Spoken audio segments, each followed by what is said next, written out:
यानंतर एक breaking news आहे। महायुती म्हणून स्थानिक स्वराज्य संस्थांच्या तयारीला लागा अशा सूचना दिल्याची माहिती आहे। भाजपच्या कोअर कमिटीची बैठक झाली वर्षा बंगल्यावर आणि मुख्यमंत्र्यांसह बावनकुळे, रवींद्र चव्हाण त्याचबरोबर शेलार या बैठकीला उपस्थित होते।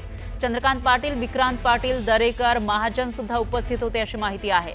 तर स्थानिक स्वराज्य संस्थेच्या निवडणुका, महापालिका निवडणुकांबाबत चर्चेची माहिती समोर येतेय।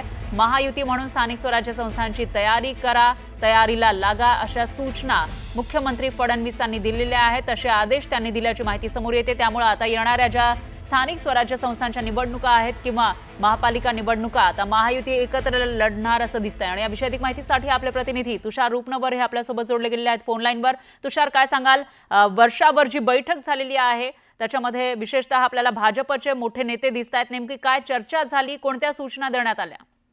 आपण जर पाहिलं असेल तर वर्षा या निवासस्थानी मुख्यमंत्री देवेंद्र फडणवीसांनी कोर कमिटीची बैठक बोलवली होती। स्थानिक स्वराज्य संस्था निवडणुकीचं बिगुल अखेर वाजलेलं आहे आणि विधानसभा निवडणुकी पाठोपाठ स्थानिक स्वराज्य निवडणुकीमध्ये देखील महायुतीने प्रत्येक महानगरपालिका जिंकावी असा या ठिकाणी आठास आपल्याला मुख्यमंत्री देवेंद्र फडणवीसांनी सर्व भाजपच्या प्रमुख नेत्यांकडे बोलून दाखवलेलं आहे।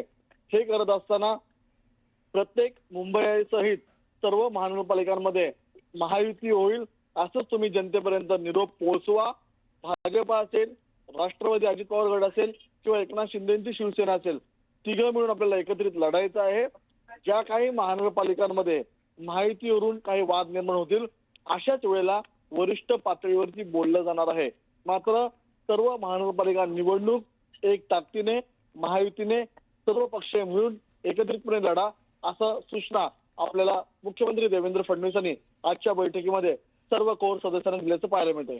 बरोबर आहे तुषार, धन्यवाद तुम्ही दिलेल्या या सविस्तर माहितीसाठी। त्यामुळे आता महायुती एकत्र या निवडणुका लढणार असं दिसतंय, तयारी तरी तशी केली जाते।